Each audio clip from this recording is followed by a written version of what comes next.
This episode is brought to you by LifeLock. Between two-factor authentication, strong passwords, and a VPN, you try to be in control of how your info is protected. But many other places also have it, and they might not be as careful. That's why LifeLock monitors hundreds of millions of data points a second for threats. If your identity is stolen, they'll fix it, guaranteed, or your money back.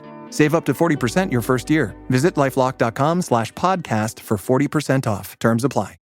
Hey, it's Ryan Reynolds here from Mint Mobile. Now, I was looking for fun ways to tell you that Mint's offer of unlimited premium wireless for $15 a month is back. So I thought it would be fun if we made $15 bills. But it turns out that's very illegal. So there goes my big idea for the commercial. Give it a try at mintmobile.com/switch. Upfront payment of $45 for 3-month plan, equivalent to $15 per month required. New customer offer for first 3 months only. Speed slow after 35 gigabytes if network's busy. Taxes and fees extra. See mintmobile.com. Starting a business can seem like a daunting task, unless you have a partner like Shopify. They have the tools you need to start and grow your business. From designing a website to marketing to selling and beyond, Shopify can help with everything you need. There's a reason millions of companies like Mattel, Heinz, and Allbirds continue to trust and use them. With Shopify on your side, turn your big business idea into... Sign up for your $1 per month trial at shopify.com/special offer. Welcome to the HCI family of podcasts. We're your source for personal, professional, and organizational growth and development. We share our own original research, explore industry trends, and interview executives and thought leaders from across the globe. Join us for practitioner-oriented content around all things leadership, HR, talent management, organizational development, and change management. Maximize your personal and organizational potential with the HCI family of podcasts.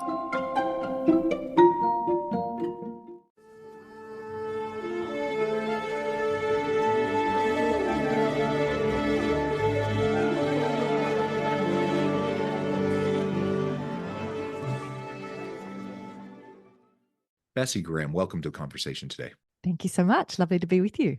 It is a pleasure to be with you. I'm in the Salt Lake City area. You're joining us from Melbourne, Australia. So it's the other side of the world and the next day for you. Thank you for joining me so early in the morning, your time. Today, we're going to be talking about aligning your business strategy with your values. I think this is an incredibly important piece to effective leadership and to just navigating a career, like finding ways to make sure that there's clear alignment. So we're going to unpack this, explore this together today. As we get started, I wanted to share Bessi's bio with everybody. Bessi Graham is an award-winning entrepreneur with over 20 years of experience working with business owners, governments, and large funding bodies to bring doing good and making money back together. Bessi works with established business leaders who want to build on their success and align their company with their values, but are concerned about the impact of these changes on their bottom line. Showing them how they can do good and make money at the same time is a big part of her work. In fact, doing good is the competitive edge their business has been missing. I love that. I'm very much into that philosophy. I don't think it's an either or, it's a both and. And I think we do it better. We do our strategy better. We have better bottom line outcomes when we have that alignment and when we are doing good and making a positive impact in the world around us. Bessi, anything you would like to highlight by way of your background or personal context before we dive on in? I think that the main pieces are there, and it sounds like we're very much on the same page around these aspects of trying to get leaders to get more comfortable with not having to pick one. The either or comment you made, I was nodding my head furiously. I think that's been one of the lies we've been fed over the last few decades in particular. So yeah, that common theme for me in all of my businesses has been around really awakening that possibility in business leaders to say, you can merge these ideas of money and meaning. It's not this zero-sum game in business, which is not only unhelpful and unsustainable, it's also just not true on how you run a really good, robust business. So keen to dig into that with you. Yeah, absolutely. And perhaps we could start with some examples, or maybe we'll get there, but there are so many examples of companies that do both and do both very well. I think of a company like Patagonia, for example, a classic example, but there's many where having a clear meaning, purpose, and social value and impact to what you're doing doesn't It's not just frou-frou kind of fluff, warm and fuzzies, but like it's actual strategy that helps you establish your brand, to connect with your consumers, to have better products, and ultimately to just be a better sustainable organization. Yeah. And I think often as leaders, we forget that word sustainability also uh, is connected to our own energy or our own momentum and motivation as an organization, because it's not sustainable to keep pushing after things if you don't actually care about them or you don't value them and you don't think that it's important. So This episode is brought to you by Greenlight. Get this. Adults with financial literacy skills have 82% more wealth than those who don't. From swimming lessons to piano classes, us parents invest in so many things to enrich our kids' lives. But are we investing in their future financial success? With Greenlight, you can teach your kids financial literacy skills like earning, saving, and investing. And this investment costs less than that after-school treat. Start prioritizing their financial education and future today with a risk-free trial at greenlight.com/Spotify. Greenlight.com/Spotify. Brace the rudders! Raise the sails! Raise the sails! Captain, an unidentified ship is approaching. Over. Roger. Wait, is that an enterprise sales solution? Reach sales professionals, not professional sailors. With LinkedIn ads, you can target the right people by industry, job title, and more. We'll even give you a $100 credit on your next campaign. Get started today at linkedin.com/results. Terms and conditions apply. This episode is brought to you by Polestar. There's only one true way to experience the all-electric luxury SUV Polestar 3, and that's to take a test drive. It can go from 0 to 60 in as little as 4.8 seconds with the dynamic handling of a sports car. But to truly understand how it commands the road, you need to be behind the wheel. Up to 350 miles of range, the 3D surround sound system by Bowers & Wilkins. It's all something you have to experience to believe. So book your test drive for Polestar 3 today at polestar.com. If you went on a road trip and you didn't stop for a Big Mac or drop a crispy fry between the car seats or use your McDonald's bag as a placemat, then that wasn't a road trip. It was just a really long drive. Ba-da-ba-ba-ba. At participating McDonald's. Hey, business owners, we know you know the importance of maximizing every dollar. With the Delta SkyMiles Reserve Business American Express card, you can make your expenses work just as hard as you. From afternoon coffee runs to stocking office supplies and even team dinners, you can earn miles on all your business expenses. Plus, you can earn 110,000 bonus miles for a limited time through July 16th. The Delta SkyMiles Reserve Business Card. If you travel, you know. Minimum spending requirements and terms apply. Offer ends 7/16/25. there's so much that comes about and so much more power in the approaches of how you lead and how you run your business if you have done that work to get really clear on those pieces, which, as you said, they're not a side aspect of a nice little PR piece of what you talk about publicly in your marketing. They are actually core strategy elements of what differentiates you. How do you position yourself as an organization in a way that is true to who you are from that founder perspective all the way through to where you are today, depending on the age of your organization. But you used a beautiful example there with a group like Patagonia. And I think if we bring these ideas for everyone right back to trying to tap into our core business activities, how we run the business, Patagonia is a great example of this merging of money and meaning, or bringing together these ideas, actually being at the heart of how you make decisions strategically as an organization, and that it will look different for every business. Because I think when Patagonia made some big shifts around ownership, a lot of the public conversation about it missed the point, because we tend to push things into being these black or white things of, if you're a good business or you're being responsible, you will make these decisions or your business will look a certain way.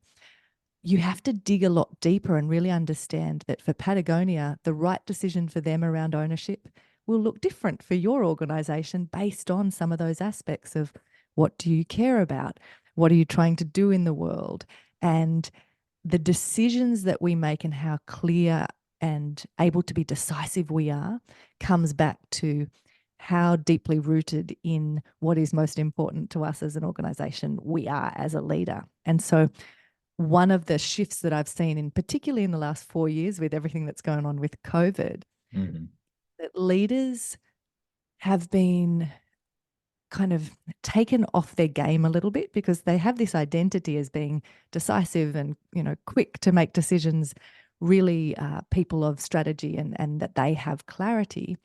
And we've gone through such a rapid time of change that many haven't realized how overwhelmed and thrown off their game they have become in that period. And so shifting back into, how do I reclaim that decisiveness? How do I get clarity on the foundational elements so I can lead effectively again, is an important aspect. And I think it really does start with these conversations that we've begun to dig into around clarity on the foundational elements of things like core values, how you actually behave, and ultimately from a vision perspective, what it is you care about and want to contribute to.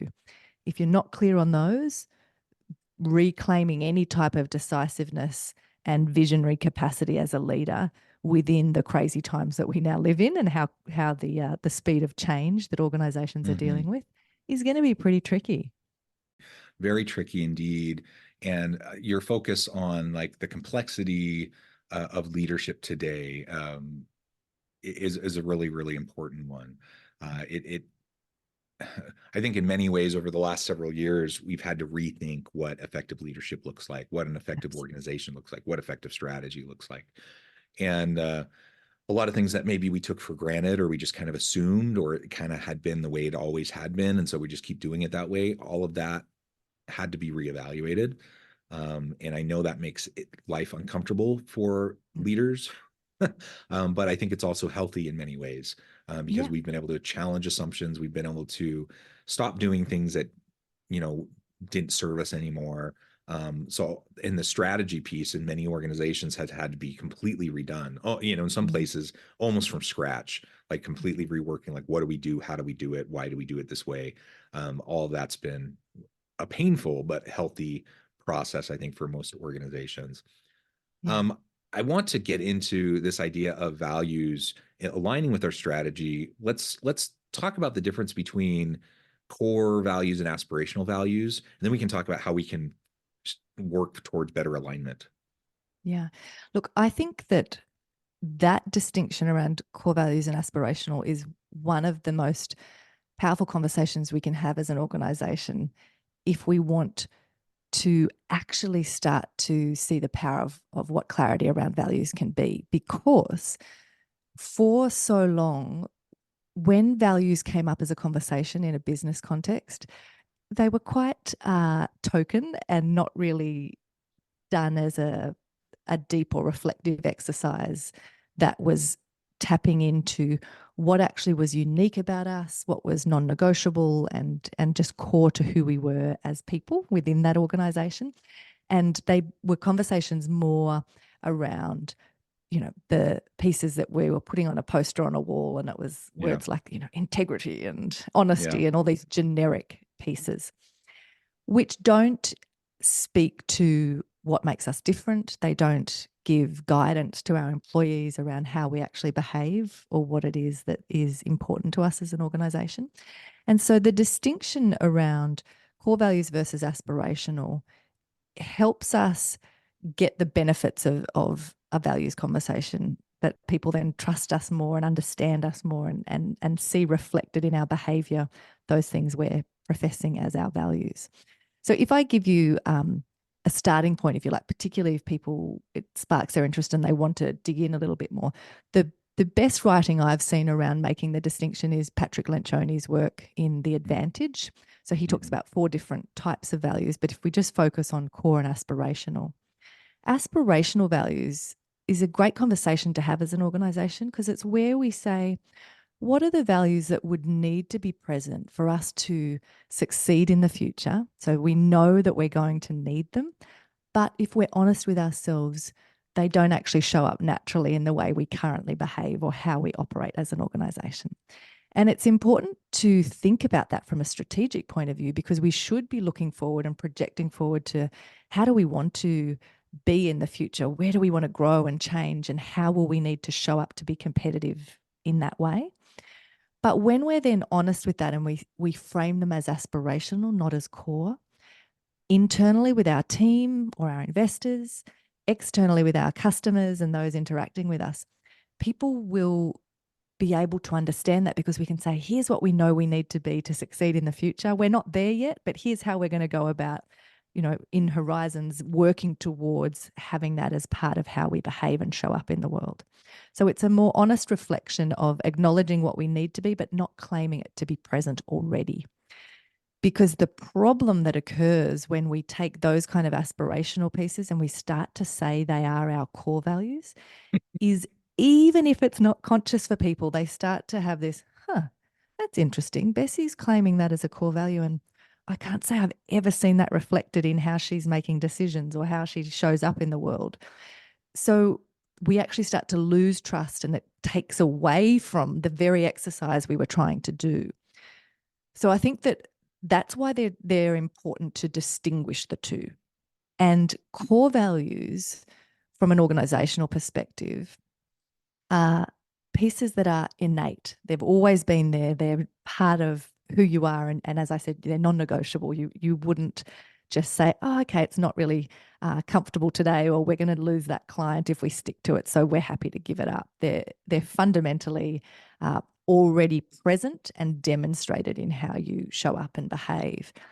And I think that what connects this back to our earlier part of the conversation in terms of being aligned and having sustainability in even how we show up as an organization or as a leader becomes more possible when we've named those things and we actually respect and honor that they are fundamental to what is important to us and how we do behave, if that makes sense. Yeah, absolutely. And the trust piece that you identified, I think that's really critical, and it's worth kind of double clicking on for a minute. Yeah. Because I appreciate aspiration, so and I hold grace for people who are trying their best. We're all human, we're all imperfect. I think most people wake up in the morning trying to just go about their day, do the best they know how. I don't think most people have nefarious intentions or trying to hurt people explicitly or anything like that. I think most people are just trying to do the best they know how, but we all have our human foibles. And so we all have aspirations that we don't live up to. That's the deal. That's part of humanity. I get that. And I appreciate people being forward looking enough to have aspirations, that they're not just satisfied with the status quo. They know that they should be pushing and growing and trying to develop. I appreciate all of that. But you're absolutely right. When we state an aspirational value as a core value, people aren't dumb. People see, they experience, they see what you do, how you make decisions, they see how you interact with other people, and they know whether or not you're living what you say is a core value or not. And in your mind, you may be thinking, no, but I'm trying my very best. That's great. And I give you grace for that. But that's different than actually doing the things you say are at your core. And people lose trust very quickly for leaders who don't walk the walk. So if you're espousing all these things and you're not doing them, people will give you grace to a point, but they're going to lose trust in you. An easy way to avoid this problem is to simply be more clear about what we mean by the values that we hold, and that we're striving, but we're also realistic with where we're at, and we're not, we're not going to gaslight people around what we say our values are versus what the lived experience of the people around us is. Yeah. And I think that one of the things that has definitely changed in the last few years and is only increasing is that many of the aspects that you mentioned before around some of these shifts that have occurred in the last few years in the market come down to the things you used to be able to get away with, where it was enough to state that you cared about something or that as an organization you were doing something. It's no longer enough to just make a statement and not back it up. It's no longer acceptable to customers or employees even that there isn't an alignment between what you're saying and what you're doing. And so one of the best ways for you to start to be received better internally with employees and externally with customers is to just tune in and be more intentional with the language you use and how you position things in this area. Because as you said, people will show you grace and understand things if you're actually being more open and honest about it. And if we want to get better as an organization, then framing something as aspirational, describing what it is we're hoping to do to get better at that. When someone sees you doing something that isn't in line with that, they now almost have a different approach and permission to speak to you and go, it's interesting. You've just made this new decision around how you've been presenting yourselves in the market, but I don't see the connection between where you said you wanted to get to. But they'll feel able to have that conversation with you in a different way because you've said, we're learning in this area, we're trying to get better. You haven't framed it as this is something that we've mastered and it's who we are. So we will be given more grace and will actually be given more guidance in the process rather than people just quietly disconnecting from us, which is often the most damaging because we don't even know why they've gone silent, but actually it's because they've judged us in the process. Yeah. So if we want to create better buy-in to achieving together that aspiration, being clearer in the language we use is going to be really powerful, just as you said. Let's talk now a little bit about now connecting this with strategy. So we have kind of the lived experience of our actual core values, we have our aspirational values, and we have like our actual business practices, what's happening today versus kind of our overarching strategy and where the horizon planning and like where we see ourselves going in a year, 2 years, 5 years, whatever. And that's a dynamic process. So how do you start to connect the two and how do you start to align them so that we're not, like, I don't know, squirrels like attention going every which direction and compromising what we otherwise would hold as a very important core value or at least an aspirational value? So for me, a lot of that comes down to that right from those initial conversations and exploring what is important to us as an organization. How do we want to show up? How do we behave and make decisions? And what do we want to be part of in the world in terms of that vision or future place? Much of that exploration has to keep coming back to reminding ourselves, and in some cases, doing some unlearning about how we've previously thought about business. Because if we go all the way back to this idea of how do we merge money and meaning, how do we bring them back together, we often stay in that jumping in different directions because we have each of these categories in their own little silo and nothing is interconnected or woven in. So my approach to do that and to connect these ideas into your strategy is to always be saying, we want to be creating this beautiful self-reinforcing loop in our business where we're unapologetic about the fact that we want to make money and that the business needs to be financially stable and that those aspects are critical. But we also are unapologetically pursuing running the business in a way and making decisions in a way that align with what we care about and what's important to us as an organization. So when we're bringing those two things back together, we keep designing and shaping our business until they are both present and we're not doing this trade-off of, well, we're going to have to put on pause the things we care about or what we believe in and value in the world until we make enough money, and then we'll just give a little donation or we'll set up a foundation. We're separating out those ideas of money and meaning.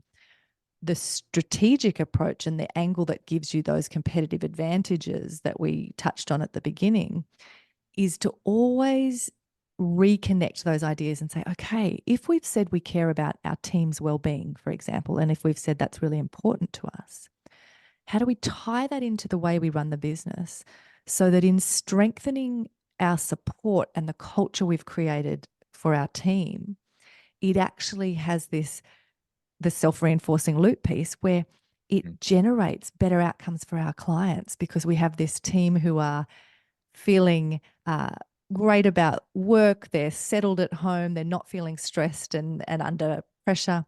So they get better results for our clients. They stay working with us for longer. So we drop our costs around recruitment and the retention and all of the aspects of training. We have this beautiful cycle that actually reduces our costs in the back end, increases our revenue in the front end of our business, all because we've connected those aspects of what we care about and not just seen it as an expense, but said, how do we make the decision and really connect these things back together and not say, oh, it would be bad to try to make money off that because it's just the right thing to do, or that's meant to be a contribution. So we'll just spend some money and allocate budget for it. Being strategic is connecting those things back together and really designing your business model in a way where they reinforce each other, where you're not having to pick the either or. Avoiding the either or, I think, is really important. One example, I was having a conversation with somebody else the other day. I'm a professor, so I'm in higher education. I do consulting work on the side, things like this podcast on the side. But my main gig is I'm a professor. I've been a professor for about 16 years.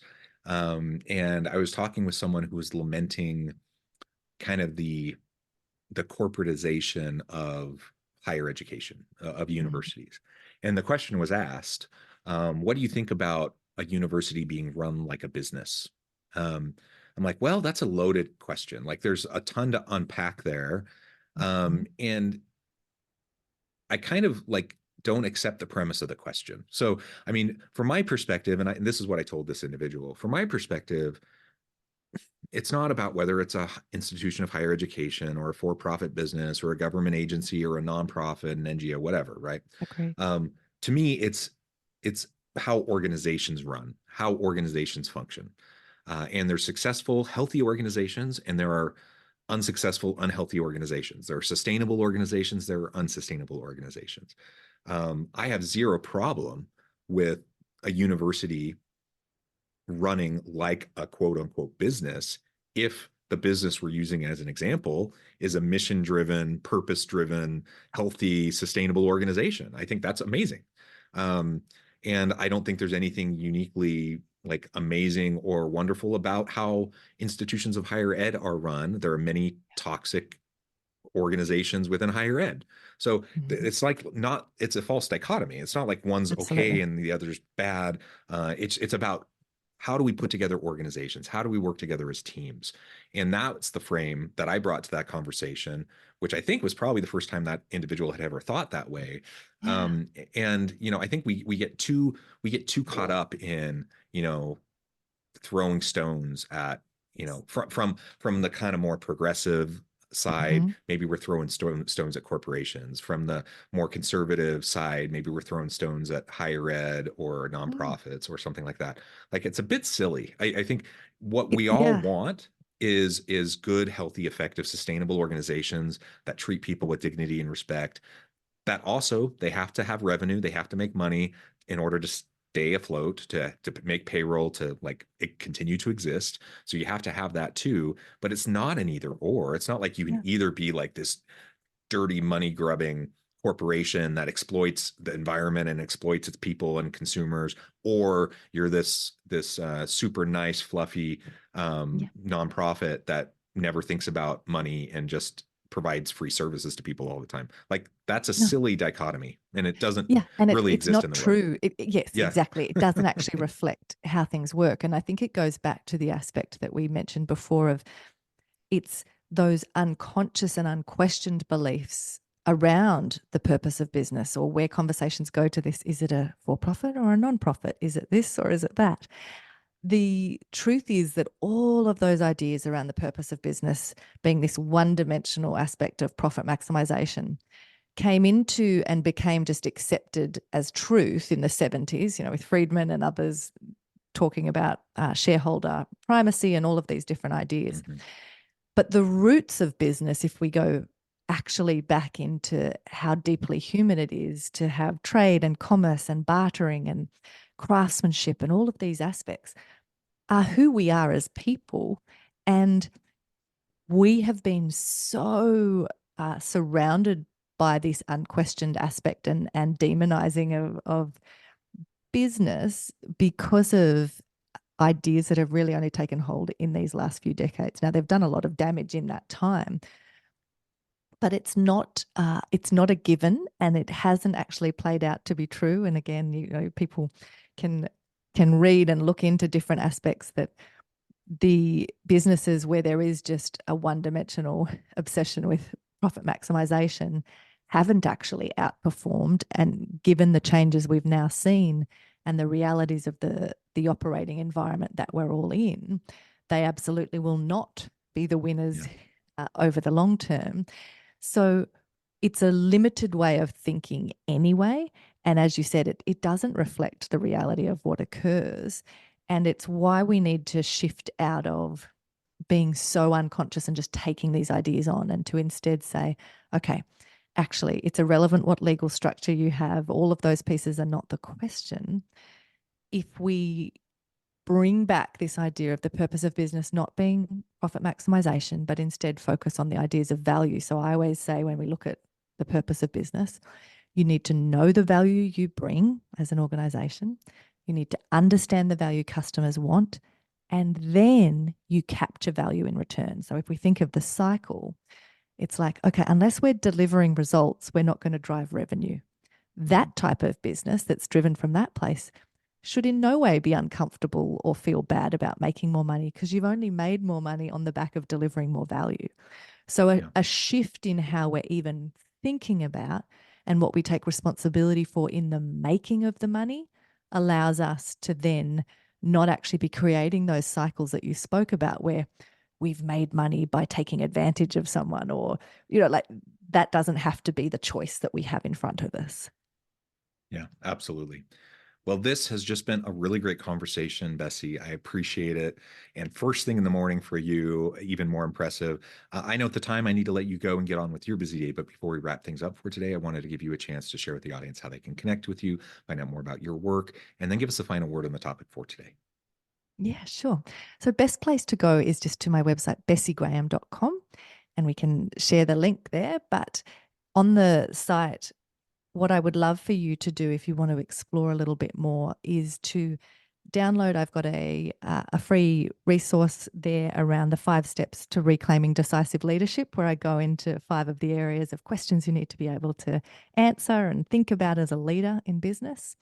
And also we have a free masterclass that we run around merging money and meaning. So all of the information, though, is in that one place. So just go to the website and you can also connect with me there. I would love to answer any questions and dig in with people who are curious to explore how we actually use business more effectively as that powerful agent for change in the world.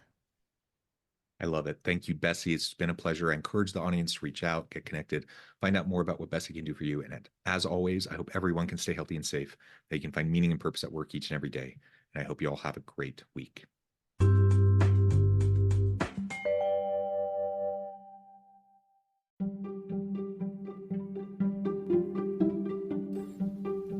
Thanks for joining us for this episode of the podcast. We hope you stay healthy and safe, and please join us again soon.